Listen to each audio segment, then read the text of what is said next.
પનોલી જીઆઈડીસીને Aditya Birla Grasim 285 metric ton chemical સગે વગે 4 કરોડ ઉચાપત કરનાર આસિસ્ટન્ટ મેનેજર સહિત સ્ક્રેપ કોન્ટ્રાક્ટરને ઝડપી પાડી પૂછપરછ કરતા સમગ્ર કૌભાંડનો પડદો ઉચકાયો છે।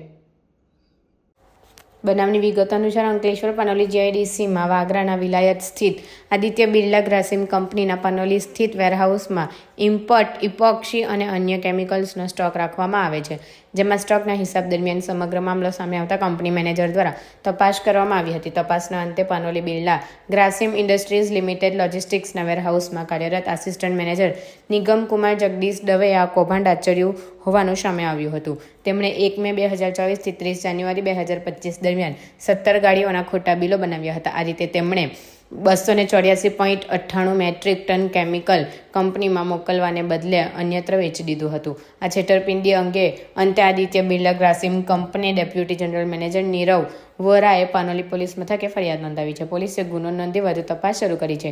પાનોલી પીઆઈ શિલ્પાબેન દેસાઈ દ્વારા સપ્તાહ પૂર્વે આસિસ્ટન્ટ મેનેજર નિગમ કુમાર જગદીશ દવેને ઝડપી પાડ્યો હતો। તેની પૂછપરછમાં બિરલા કંપનીમાં સ્ક્રેપનો કોન્ટ્રાક્ટર ધરાવતા મહારાષ્ટ્રના નાલાસોપારા પાલઘરના સંજયભાઈ પ્રકાશભાઈ પરમાર સાથે મળી કૌભાંડ આચર્યું હતું, જેમાં નિગમના મોબાઈલમાં ઓટીપી વડે વેરહાઉસમાં સંજય પરમારની ગાડી એન્ટ્રી આપી ભરી આપવામાં આવતી હતી। પછી તેઓ મટીરિયલ ભવોભવ અન્યને વેચી નાખીને તેમાંથી ભાગ પાડી લેતા હતા। નિગમ દવેના ગત 29ના રોજ રિમાન્ડ પૂર્ણ થયા તેને કોર્ટમાં રજૂ કરી જ્યુડિશિયલ કસ્ટડીમાં સબ જેલમાં મોકલી આપવામાં આવ્યો હતો।